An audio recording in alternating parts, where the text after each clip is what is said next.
Hi, I'm Harriet Grayson, and I'm the host and producer of Community Culture Showcase. And the whole idea behind Community Culture Showcase is to highlight the artists in our community, our coastal community, and to give them an opportunity to be seen by the public. And I'm very happy to say Community Culture Showcase is joining the 21st century. And most of our interviews will be on YouTube, so people all over the world at any time at your convenience will be able to see our show. So today I'm very fortunate to have a group of artists. They call themselves the Loose Association. I love the title. And so I have 5 artists who deal in different kinds of media and have gotten together and actually kind of paint together. So I'm going to let them just quickly tell us about themselves, and then we'll talk about how did this Loose Association come into being. So on my right is Janice. So why don't we start? Just give us a little bit about what kind of media you work in. Well, I work in different medias. Years ago, I started in watercolor. I went to photography. I paint also in Castine and oil paint and pastels. So now I primarily am photographer, Castine, pastel, oil painter, depending on what's going on in the field, how much things I want to carry with me. Okay. That type of thing. And my understanding is that you actually literally paint together, like you physically go to a location. We do. And you actually paint together. And is it the collective energy that inspires you? I mean, how does that quite work? It is the collective energy. We all love hanging out with each other. We have a great time. We all love being out in nature. Mm-hmm. We've come from very different backgrounds, all of us. I grew up on a dairy farm in the Midwest. Okay. I'm very different from everyone else. But we, together, it's really interesting. We go and paint different places. We meet in different areas like state parks, different farmlands, people's farms, backyards, mm-hmm. and we paint together. The irony is that when we paint together, we are together, but we hardly ever speak to each other. Mm-hmm. We're sometimes 50 to 200 yards apart. Okay. And that is the fun of it, because when we get tired, we can then traipse off and see what else somebody else is doing with their artwork at the time. That's wonderful. So now I have Betsy. Do you want to tell us a little bit about yourself and then how the collective works for you? Sure. Well, I work primarily in oils. I also work in pastel and watercolor. My background was, when I was growing up, my father was a painter, and I always remember probably the most vivid memory for me is the smell of the oil medium, the turpentine, and the oil paints. And so, he inspired me. I studied art at University of Connecticut, and so I've continued to. I was very interested then in painting outdoors, and I spent a lot of time. It was a beautiful area up in Stores, and there were beautiful places to paint. For being associated with this group, Garnet and I met at the Lima Art Association. We were participating in a life group there, the Arties group, and we found we had in common that we love to paint outdoors. And I think one thing for me that is really exciting about this group is that we're all very interested in preservation too of farmlands, and that we all have participated as well in paint-outs where they're trying to do fundraising for preservation of lands and things like that. You guys did with the lime. Yep. I participated this summer in one Forgotten Open Space to raise money to help preserve the Avery Farm area. Right. So, this is something that's really important for all of us. But it is very inspiring and energizing, I think, to be in a group, even though, as Janice said, we'll often be far apart from each other, and we're working separately, but together. Interesting. All right. And shall I call you Zimmy? Is that your kind of nickname? Well, I answer to any form of that name. So okay. Zimmer is fine. Okay. So tell us a little bit about what medium you work in and how you relate to this idea of this collective. Well, I started working in just pen and inks. But I grew up, my stepfather was an artist, my grandmother was an artist, and everyone in my family draws. So when I met Garnet, we were taking a couple of classes together, and it just sort of escalated from there. I didn't really work in anything but pen and inks until I met Garnet. Oh. And now I've experimented with oils and with acrylics and with pastels. Right now, mainly I'm working in pastels. But working with these guys is actually a lot of fun, and it's part of what I get out of it is that I get to go out with everybody and see how everyone else paints also. So I can pick up techniques that I was never taught. I never went to any formal art schooling. Right. So for me, I pick up techniques from them, and you know, I watch how they put things down or what colors they'll combine, and so I learn from them. Interesting, interesting. And I will steal ideas. Yes. Absolutely. All right. And you do exclusively outdoors? I do exclusively outdoors because I have a very small living space. So if Okay. I'm drawing at my house, it's at the coffee table. Okay, all right, very good. So for me, it's getting out of my very small place and into the great outdoors. Okay, very good. So Garnet, tell us a little bit about your media, and obviously you are like the den mother, is that what I hear? Den mother, yeah. Yeah, I constantly am encouraging other people to experiment, and then I hunker down and continue with my pastels. But I don't know. Yeah, I guess I suppose in a way I'm a den mother, except we all kind of take turns being den mother. I think one of the nicest things about this group is that everybody is extremely independent, very autonomous, and at the same time, there's just a lot of tenderness within this group as far as recognizing other people's urges to do it, to make a mark, and all of the ups and downs that go with thinking about yourself in this role, you know?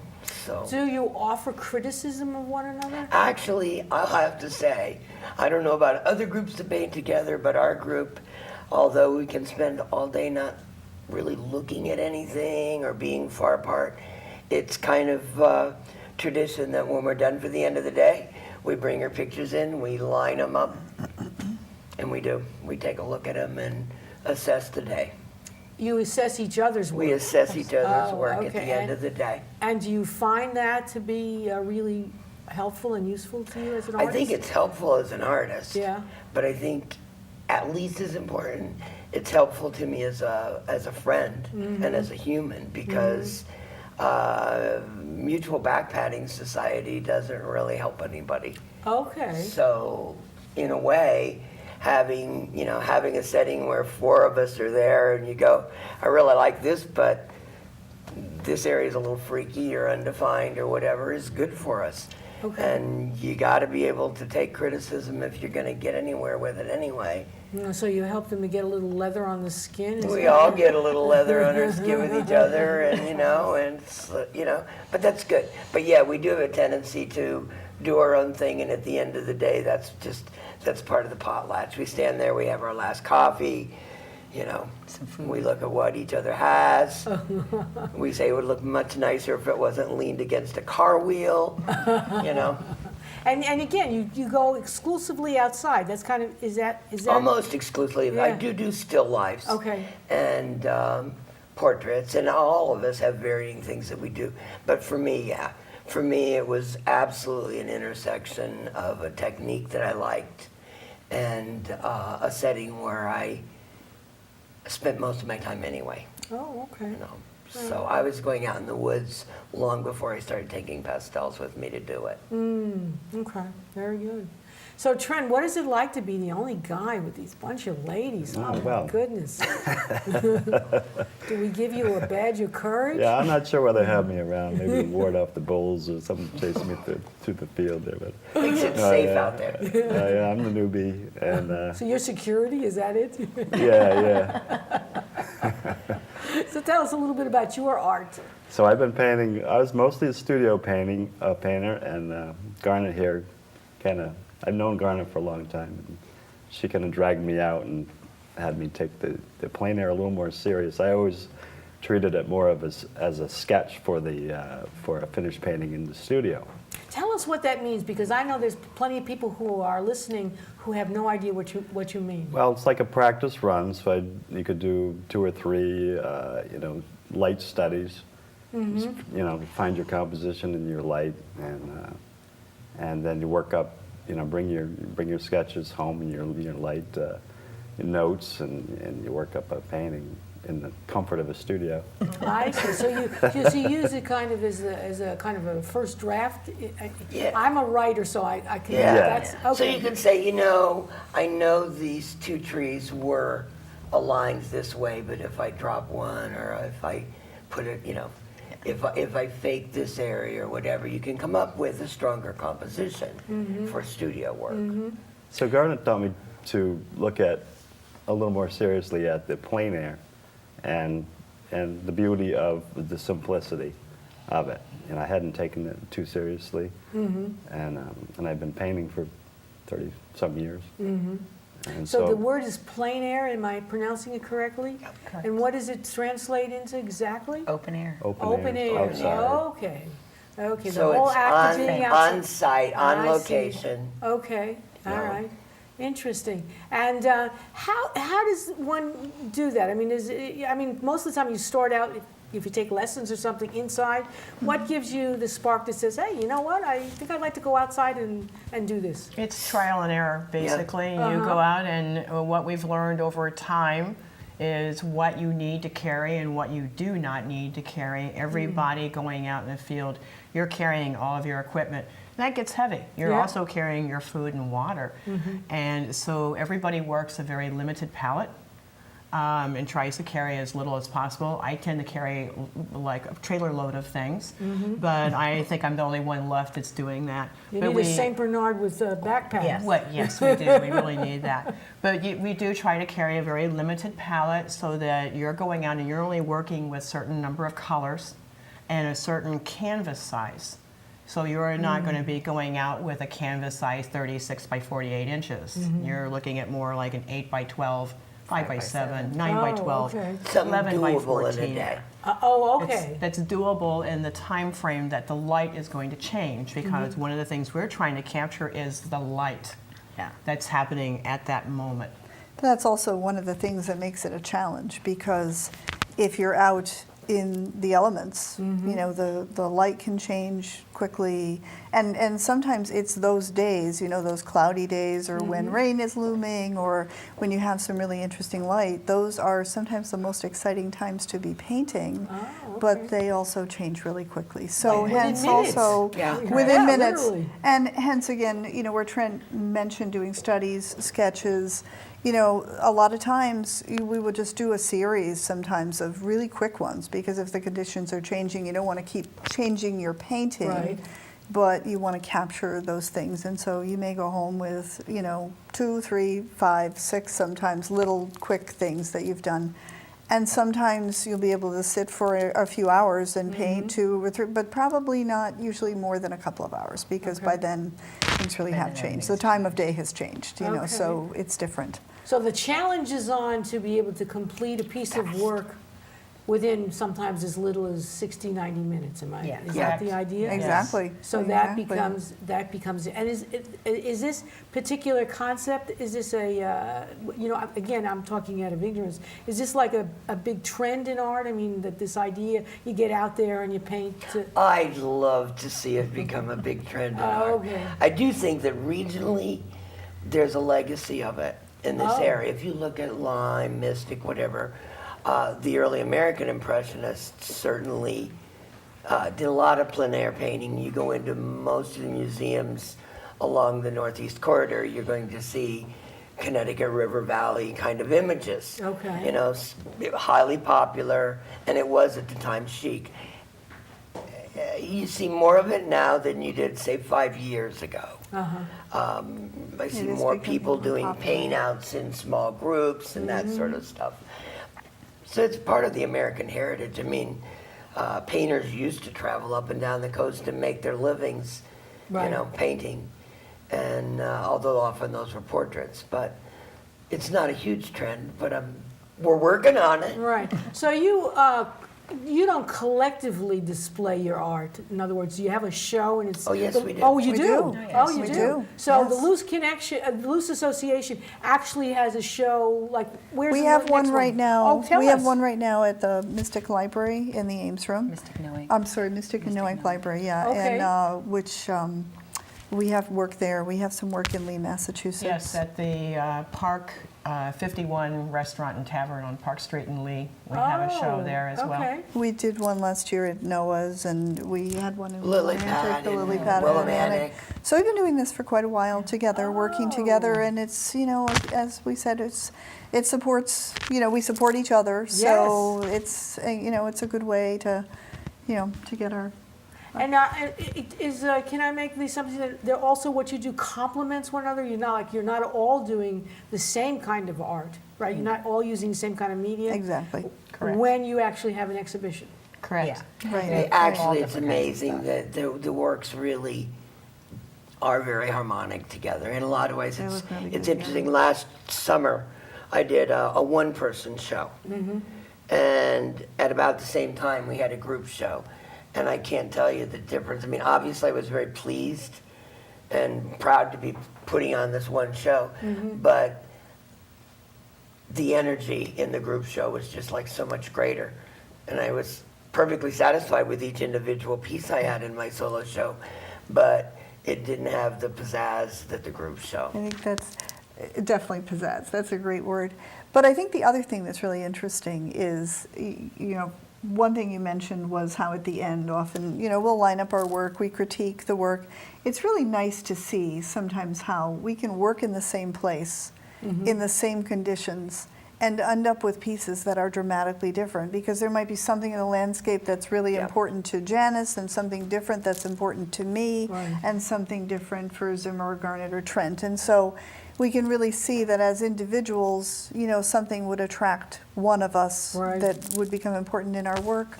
But I think when we do a show together, there's that element too that people will see the same scene, the same place, but with 3 or 4 different interpretations of the same, even the same view of something, you know, so that's kind of exciting. I think that's It really is. exciting That's to very see that, you interesting. Trent and know? I actually did that. We were painting in a field, and there's this, you know, beautiful tractor and hay rake out there, and the bright green and orange and yellow of all these industrial things out in this field. And he's got this beautiful picture of the close-up of the hay rick, and mine's way far away, and all of this really you can see is the sky and the clouds with this tiny little hay rick in the corner. So same spot, 2 different looks to it. Now, as the collective, did you start out as 5 of you? No. No. How did the organization? You said den mother, but really the word is Pied Piper. Oh, okay. So you brought them along. I move people to a point of delusion and they start doing it on a regular basis. And how long have you been painting together? Geez, Jan and I, 10 years easily. At least 10 years. We've known each other since the 70s. And I was actually trying to remember what president was in office at that Carter. time. That's where we both it got that was scar. Carter. But we started painting, and then Garnet would say, "Hey, I've met this person. I want you to meet him." And it was like pretty soon. It was like there was Yeah. Betsy, and there was Simra, and there was Trent, and then we are always adding more people as they come along, because you know the fun of this We are group is loose. it's a loose association of artists, and Yeah. we don't We're not mind if other organized. artists come and join us. That's kind of the fun of it. So if somebody's watching this who's an artist and would like inspiration as a collective, they should get in touch with any one of you? Absolutely. Absolutely, Oh, and it's not like they have absolutely. to hit 4 meetings in a fiscal quarter either. It's like, No. come No once, dues. like it, don't like it. We have Paint with people, one of us, paint with all of us. We have people that I actually consider part of the fringe group that are photographers. They're that come and out and paint with us. We have dog friends who come and bring their dogs and run their dogs when we're out painting, and we love seeing them. So we have a lot of group of people that follow us around to paint that aren't painters. They're photographers and dog walkers that we love. But do you have to collectively agree that this person is a good addition, or You know, it's like we don't have bylaws. Basically, It's a, fit or it's a you loose don't. group. if someone loose starts group. painting with us, you know, if somebody's painting or producing photography or something, then the next time we get the opportunity for a group show, we ask them if they want to exhibit with us. Yeah. It's really pretty much that straightforward. Okay. We have some people that paint with us twice as a novelty, and their schedule never allows it again or whatever, but, Okay. you know, it's just, What would you say would be maybe the one or two great advantages for having like kind of a loose association versus simply being an individual artist out there? What are the kinds of things that the idea and and what you do together really would be an advantage for some artists out there? That. You know, I work in the studio. It's a solitary work, and I'm in the studio or I'm working on a book, illustrate books, and I'm by myself all day. And the people around me are not artists, and I really need to be on the same page with other people, even though we don't talk a lot. But we can go out and we go into like this meditative world, and we do our thing. We can stand there for 8 hours straight, and then sometimes we have to, wake somebody up. But at the end of the day, you know, we've all been to this place, and it's where us artists go, and then we can sit back, we can critique each other's work, And be artists. you know, very realistically, and you need that. Okay. You need think to that's have. really So the criticism, support. the criticism, would you say, is one of the It's best? constructive It's critique critique. and support at the Okay. same time. Well, because and the other- sometimes it's hard to take that first step into a new medium. It's hard to take the first step into. I mean, for me personally, I worked only in black and white for years. I was terrified of color. Oh, I mean, I used it, but not exclusively. And to take that step and say, I'm going to utilize color in this. I'm going to start a new medium. You need the support of other people saying you can do it. okay. I think there's a couple of other things that I find are important, you know, and I totally agree, you know, that the support is really essential and the inspiration of trying new things. I actually, you know, I was primarily an oil painter and a watercolor painter, and I hadn't really tried pastel till I knew garnet. So that was a great inspiration to try that. But I think, you know, a couple of other factors, one being, as a plein air painter, and you know, I had done this for many years, since really the 70s, but I often found, you know, if you're going out to work, and we go to some pretty isolated places, and as Janice says, lugging a lot of stuff, but some really isolated places, there's sort of a safety in numbers thing, and knowing if you're going way out in the woods, you know, if it's really nice to know there's other people there with If you don't It's show a up at 3 o'clock at the car, someone Right. will come looking for you. Exactly. It's You know, like you don't and hike alone, right? They'll well, say, and we do, Exactly. and we Yes, do don't go to swim some, alone either. we do go to some pretty isolated spots. But the other thing I find too is that when we're looking for locations to show, that the places we're talking to, I find for the most part, they really like to see groups of Oh, people working together. okay. That seems to be something that, you know, is more attractive than just one individual artist coming and saying, you know, I'd like to just have a show of my work. They really like to see that collaboration. So it sort of opens up doors, I think. Interesting, okay, so it For- has some kind of marketing value to I think it does. All right, Totally. that's interesting. It really very does. much Yeah, so. and I think it's of interest to people that way. Oh, that's Yeah. great. That's Yeah. interesting. And when any one of you would then approach a restaurant or a gallery and say, hey, you know. We've and all do you, done it. You call yourself, when you're addressing, say, a gallery owner or a restaurant owner, as the Loose Association? Is that Well, what do you call yourselves? It's a relatively new name. Oh, okay. But We we used to do, just and say what we're a we've group been of plein air saying- artists. We've been saying if any of us can get a show by ourselves or in pairs or whatever, and it is our desire to do that, we should. But I think Betsy's right. There are a lot of people that are more interested in the group shows. Yeah. But basically, we tell people, look at all our stuff. And if you decide that there are only 2 people here that you would like to show, tell us. No hard feelings. Okay. You know? And do you actually just like literally knock on doors? I mean, how does an artist Always. go ahead? Yeah, am I We right? do. Yeah. We knock on doors. You go somewhere where you see it just about anywhere. I mean, I've gone to Starbucks and let them show my pictures at Starbucks up in stores because they have gallery space. Uh-huh. Doesn't cost me anything. I can hang it for a month. Everybody Sure. gets to see it. Right. One of the ideas we actually literally we're going to do in this studio, because we have wall space, is to let artists, if you have no you know, we're not going to be able to likely not going to be able to sell it for you. But if you want to just have a place to show Sure. your art, we were talking about actually doing that, because although probably my show is the only one that kind of promotes the arts, it's a TV studio, and all kinds of interesting things can happen in a TV studio. And we are promoting the fact that we want foot traffic here. Because we want people to see the studio. We also want people in the community to use the studio, so that we're kind of promoting foot traffic. And maybe one way to promote foot traffic is literally to get people to put their artwork, ceramics, whatever, right, literally, you know, we put shelves Great. and put them on the wall. Exciting. Well, yeah, it's a funny thing because really there's like dual purposes in that exhibition. You know, there's obviously, you say, well, we wouldn't sell anything, and obviously that's something that we are going to think about. At the same time, there's also just a sensation that you want people to see it. Part of it is affirmation for yourself, the personal part. Right. That I like the personal affirmation of knowing that it's good enough for someone to go by. But also, I think most artists are to some degree driven by a sense that it's an enrichment to the people that see it. That's Right. the hope, A certainly, contribution. that there's a certain human service in taking a bland wall and making it beautiful.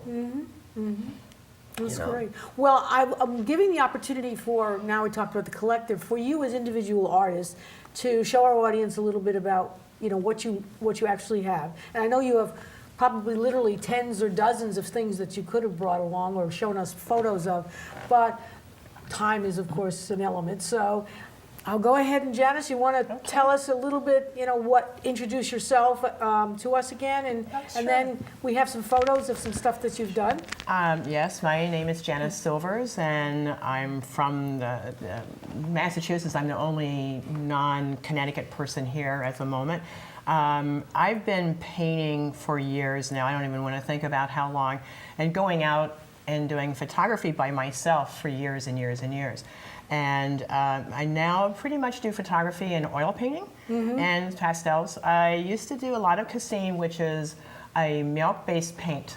A milk-based It's paint? milk-based, yes. Okay. So So then you didn't get the kitties all kind of looking it off? No, it's really great stuff, but it's hard to use plein Okay. air because it dries immediately. Okay. And I pretty much stopped using it outdoors. I use it inside. I love it. It's an opaque paint, but if you go outside with it, you have to carry water everywhere you go, like water spray, and if your paintbrushes get dry, they're gone, they're dead, not like an oil painting.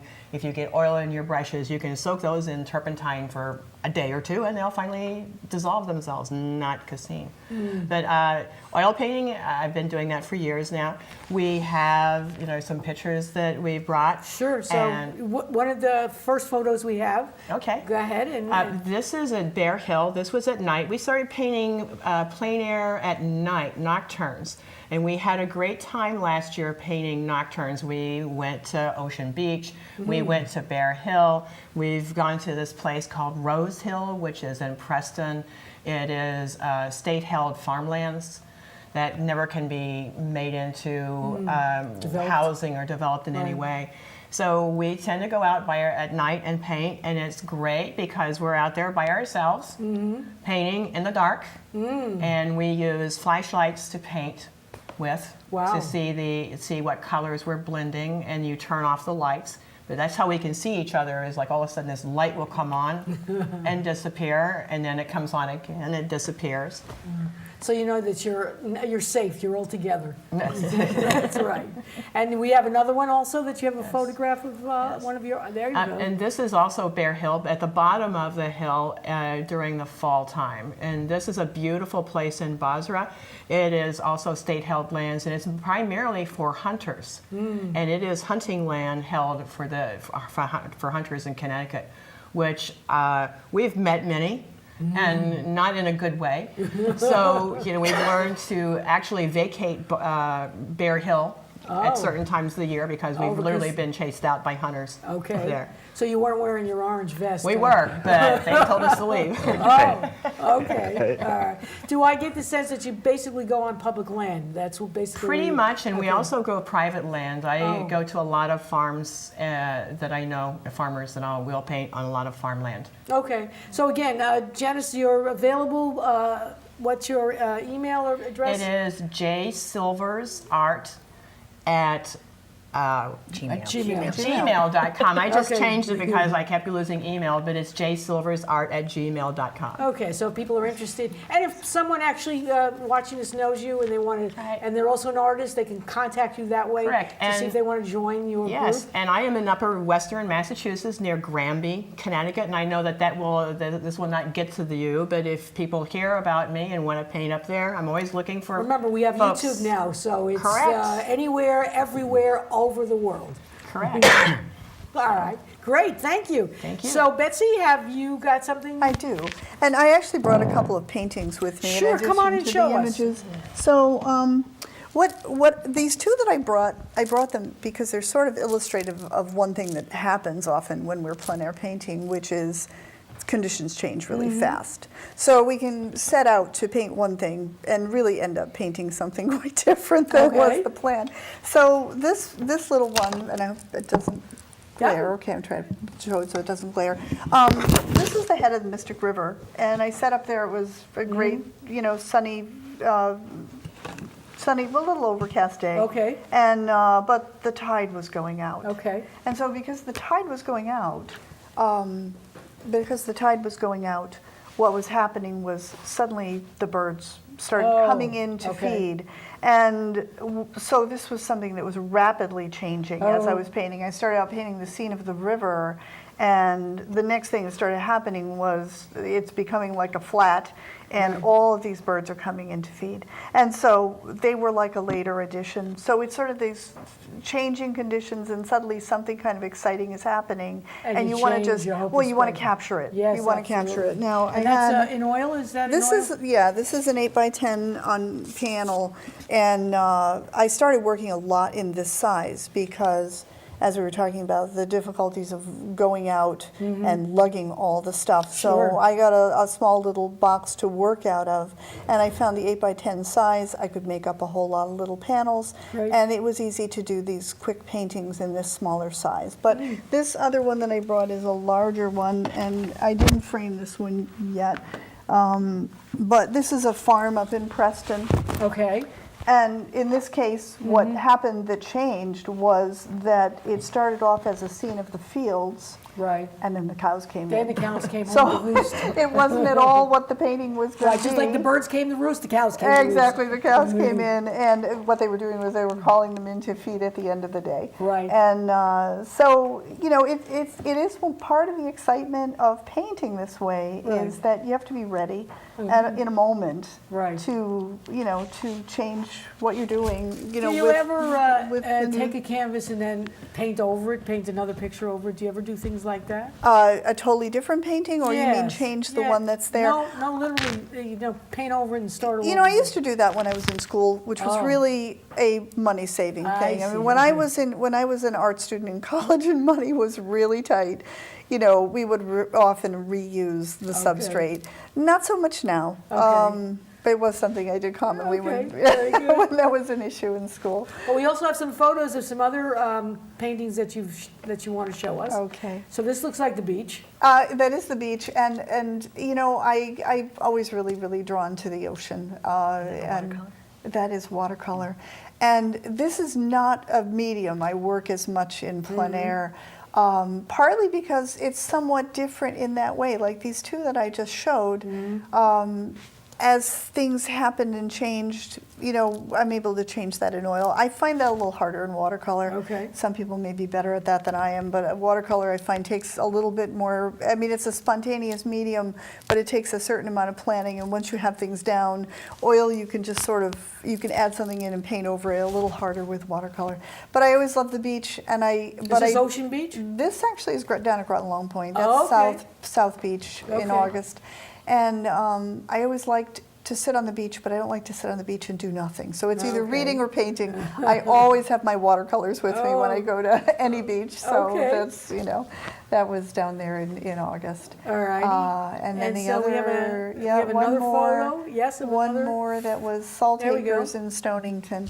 And on this particular day is one interesting thing with this one, nothing's changing that day, but that was obviously a really glorious early summer day, flowers on the trees. But I love that tree because it had all that twistiness of being right by the ocean where, Right. it's been blown by the wind and has endured all the rough conditions and it's gotten this great shape. So Where is this actually? that you're is in? at Salt Acres in Stonington. Okay. And so And this is also watercolor? that is oil. That's an oil. And I called that simply wind-shaped tree because I loved how that had been just shaped by the elements. The interesting thing was I went back there the next week to paint, and all of those pink blossoms were off the tree. It just looked totally different. So it was. You caught it You at have the to do moment. that. You have to Yeah. catch whatever is happening in the moment. That's what we do. That's great. So- That's great. So Zimmy, am I going to, yes? Yeah, sure. Go ahead. All right. So Zimmy, tell us what kind of stuff that you did and what you got, what got you interested. What got me interested in art? Well, when I was growing up, we didn't do television or anything like that. So it was find something to do, either read, draw. We had tons of supplies all the time. My stepfather was an artist. We would just get one of those big rolls of butcher paper, roll it out, and draw on it with whatever we had. So I've been drawing as long as I've been able to hold a pencil. Okay. So the stuff that I brought with me today is actually fairly recent. It's just from like last year. And this here is up in Voluntown. And I actually brought 2 winter pictures, oddly enough. I think all of my summer pictures are hung. Right. But these 2, this is up in Voluntown. This is actually a really beautiful view of the pond up at, I don't remember the name of the park, but it's a state forest up in Voluntown. And there's actually a beautiful deck that overlooks this, and you can't see the deck from where you're standing there, but you look across and it's just this beautiful stretch of water with these absolutely stunning trees.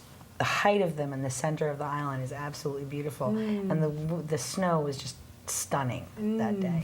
It was very, very cold. I think we did this very, very quickly because Garnet and I were actually there together that day, and it was so cold. It's like we're sitting there with mittens bundled up, drawing as fast as we So possibly can. you get those gloves with the fingers. Got 'em. Oh, no. I actually cut my own fingers off my gloves. I get them all with fingers, and then I cut them depending on what okay. fingers I need to use. Wow.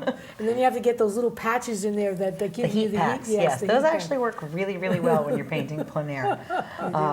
And that one is a little pastel. It's an 8x10 that I have. And this next one that I brought, not this one. There we go. That's a nice This one this one's called Thawing. This one I did out in Basra at another state park. And this isn't a private collection, someone's bought this one. But this was really fun day. You can't really tell how deep that snow is, but it was between like 6 and 10 inches of snow. Wow. Everything was just starting to thaw out. We'd gotten that last big snowstorm before it like completely thawed and there was no snow anywhere at all. And I did this sitting on a picnic table overlooking the pond because it was so cold and wet at the foot level that I would have been soaked up to the knees. Wow. But this was a beautiful day. It was absolutely a stunningly beautiful day. Do you draw on an easel? Is that how you generally draw? Yeah, I actually have one of those little Windsor easels, and they you can make them short and you can flip them over, and there's all kinds of little adjustability to it. So I can make it as short as I need it or as tall as I need it, depending on what I'm standing against. So you don't actually paint like putting the canvas on your lap?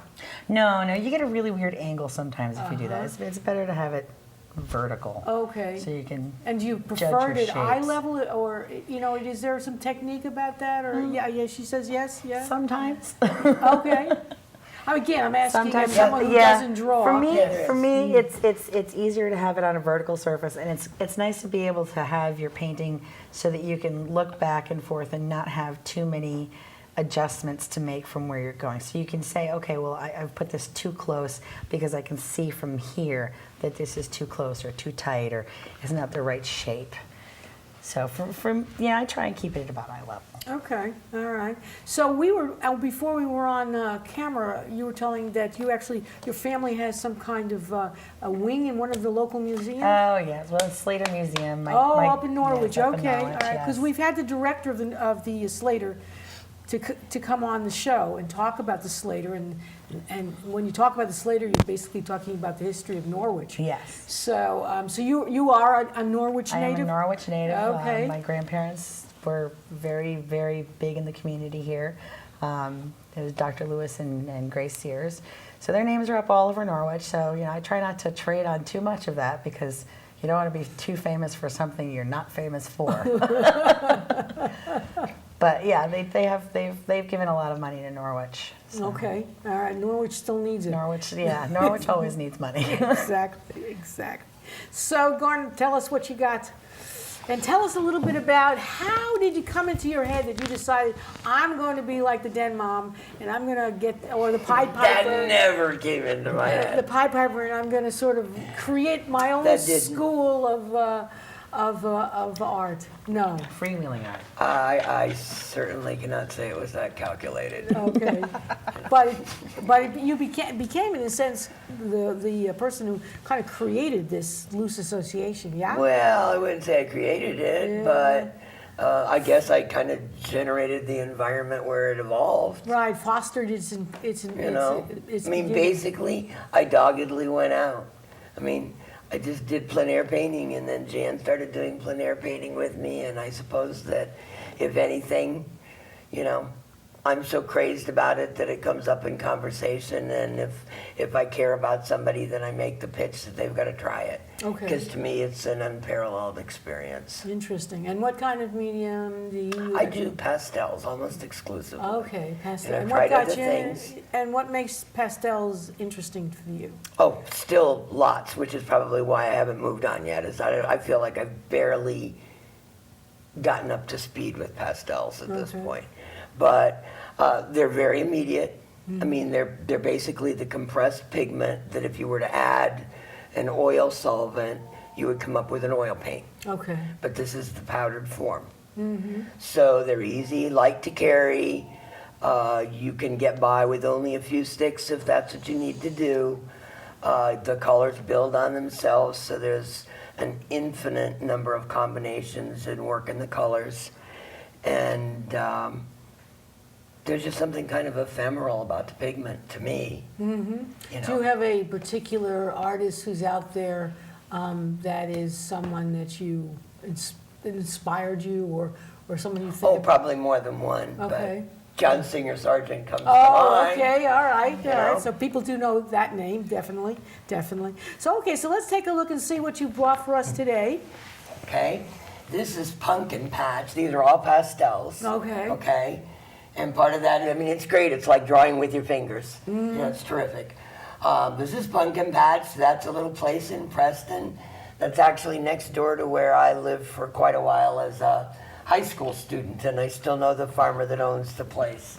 We've been very fortunate that a lot of the legacy farms in the state have allowed us to go in and use their property.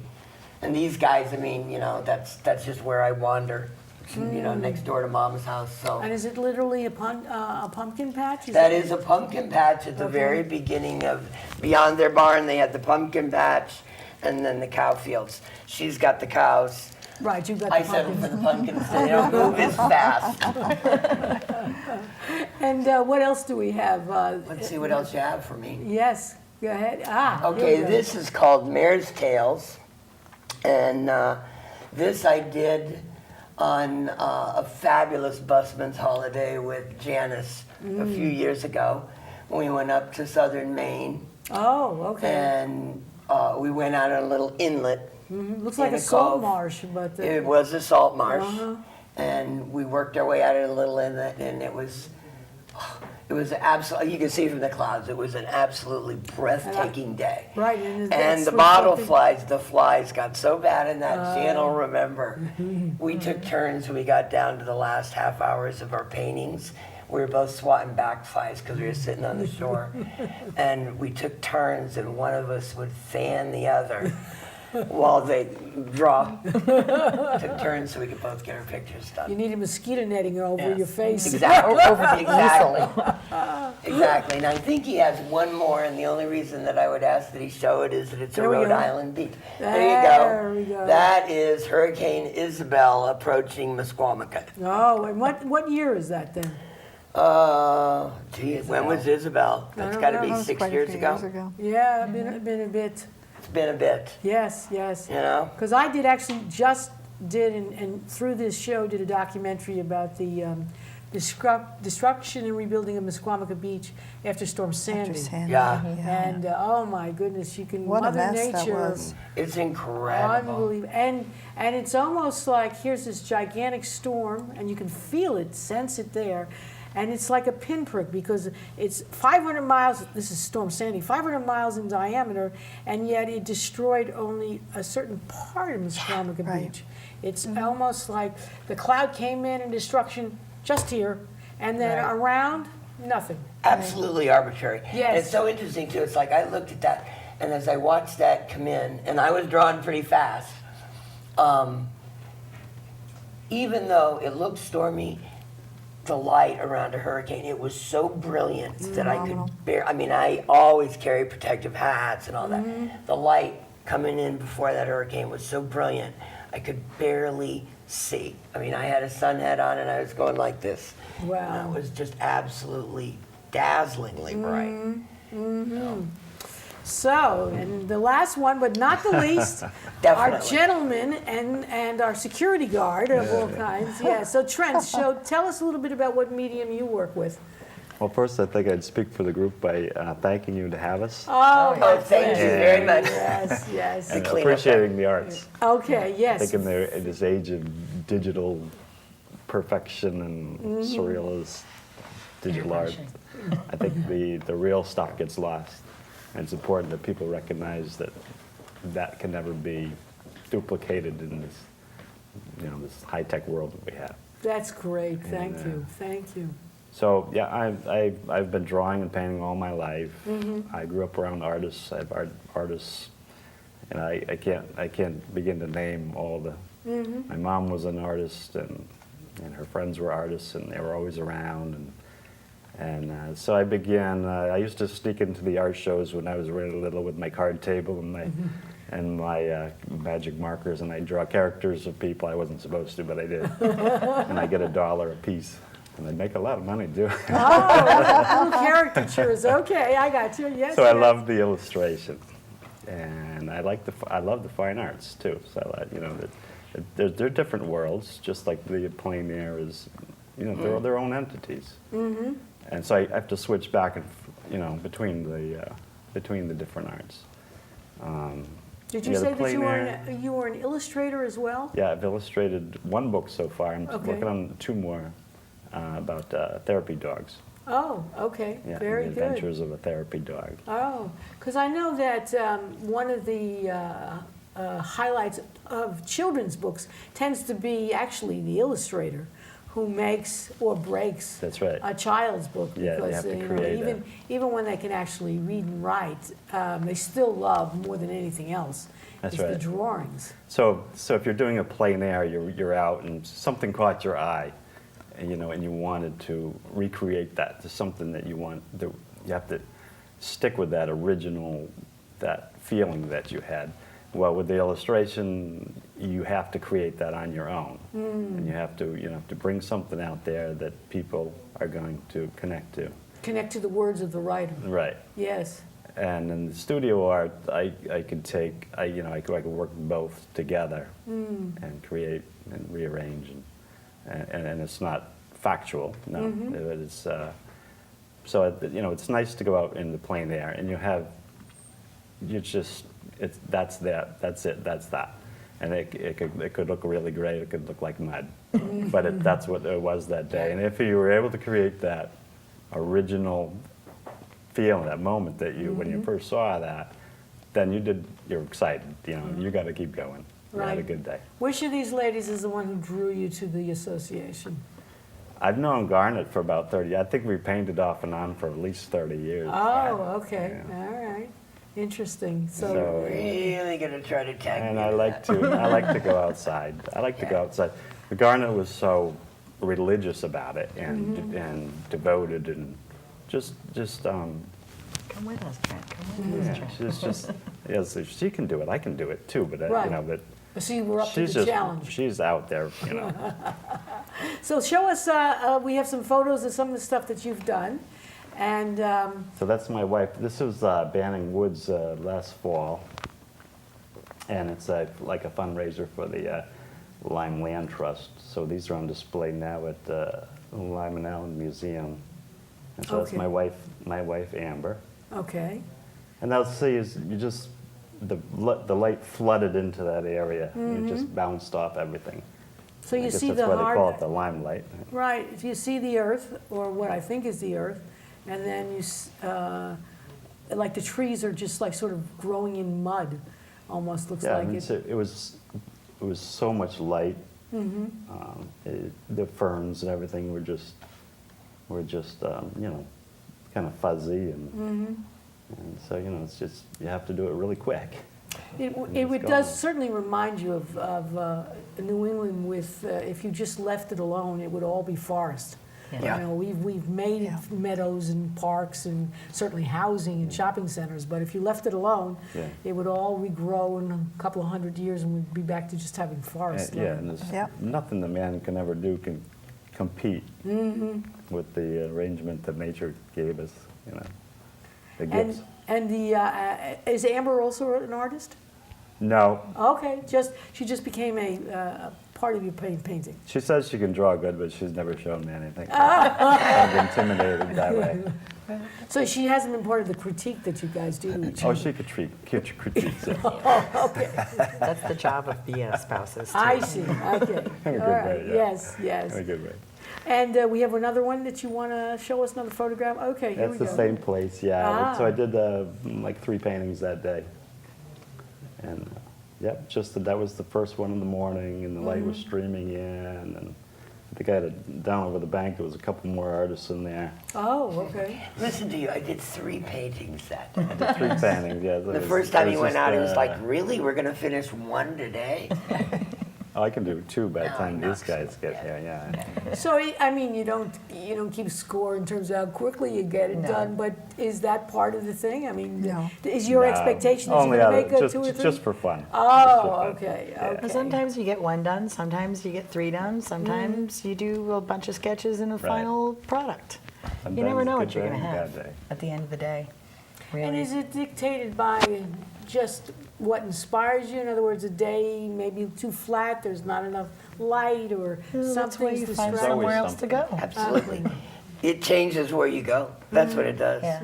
Is you say, oh, I hear it's gonna be, you know, 97 and humid. And bright and we've clear. done that. Oh, yeah. Bright and Betsy and I clear. have sat out in Yeah. like the brutal sunlight on a beach with the 90-degree sunlight, cooking us to death. Right. And it'll be like, it's time to move out of the sun.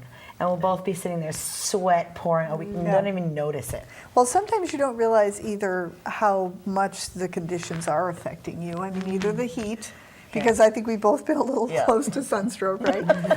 But also the cold. I mean, Yeah, we go out and oh. we paint in the snow and Yes. we paint. And Trent and I were just talking about this, about the one day that I was out painting, and my hands got so cold that when I got back to the car, I couldn't turn the key to unlock the car, which actually is a little panicky. My boots Is, frozen you know, to the but ground, your yeah. hands, your fingers won't work, you know. Right. Yeah. But we're working in all these conditions, and Right. we're trying to capture this, and you don't always think about that part like at the end, Yeah. and we do need to remember if we're going out and painting in the hot sun, you need to plan.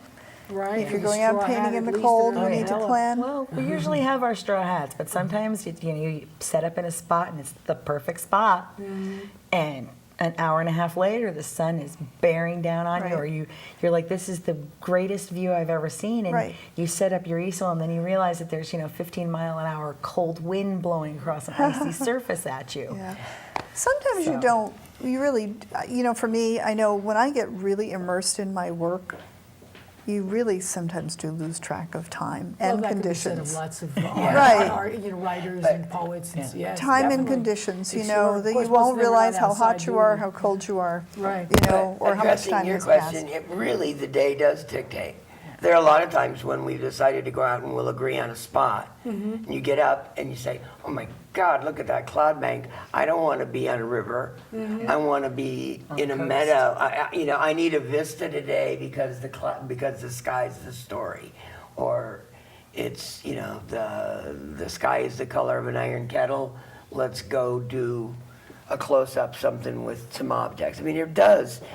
Wake up in the morning, see where the day takes you. Oh, that's for sure. How It's a many great way to times live. have we changed at the last minute where a we're great way going? to Oh, so you do that. So in other Oh, words, we you do. collectively say, oh, well, we're going to go to X spot, and then you wake up and it's either hot or cold or cloudy. Say it's or, not happening. Yes. And you do, actually, we've become very seasoned, probably the exact wrong word to use, as far as planning what to take. In fairness, aside from your art supplies, the other things that you take are going to make the difference between whether you have a happy, comfortable day or whether it stinks Yeah, and you're fighting. experience, right. Your you know? experience, just I like mean, a hiker. exactly. Right. You don't want to go without your bug repellent. You don't want to go without and it becomes tools of the trade, and you just don't think about it anymore. But realize when you see someone else out there that you're actually pretty experienced and you have everything you need.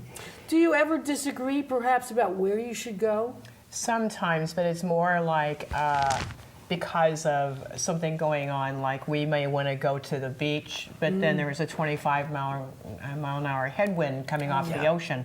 And although it's absolutely beautiful, there is no way that we can keep our easels up. So although all of us really want to go there, we'll end up on someone's farm in the shelter of a barn or something like that, just to protect our artwork so we're not getting blown away or dust or things like that. Yes. But disagree or argue, no, more like, what do you think of this place? Well, I don't know. What do you think? I like that idea. I mean, it's more like that. It's not like, I don't have want to to go go to there the beach because.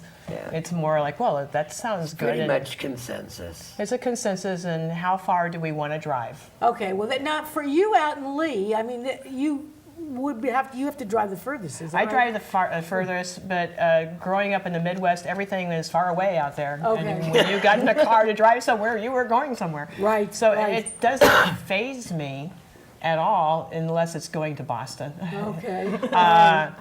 But driving down here, I really don't mind most of the time. And to me, it's like a timeout for me to think about what I'm doing this week and what kinds of things I need to address in my personal life. So drive time for me is like a quiet time. Okay, great. So- So I want to thank you all for coming. We're just about out of time, and it's been an absolute pleasure. Thanks for now, you having don't us. have a website for the Loose Association or anything like that. So if people want to contact you, we would contact you just by individuals. Well, the emails, and we do have a Facebook page. We do. So Oh, anyone oh. on Facebook can find us, just type in Loose Association Oh, of very Plein Air good. Artists. Okay, And very they'll find good. us. Well, I want to thank my guests for coming. It's been a lot of Thank fun. you for having us. Thank you. We always want to promote the arts. So if you have other artists or performers or singers or magicians who want to come on, historic places, we'd love to have them. Great. so much. So this is Harriet Grayson, and I want to thank my viewers, and we hopefully have a wonderful 2015. And again, I want to thank all my guests from the Loose Association.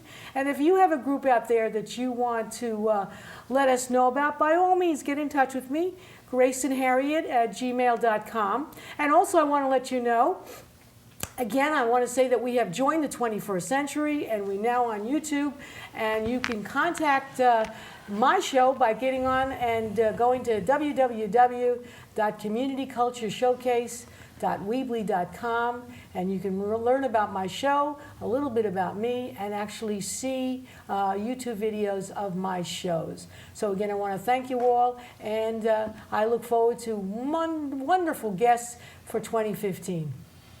Thank you, Harriet. Thank you so much. Keep on loose, yeah.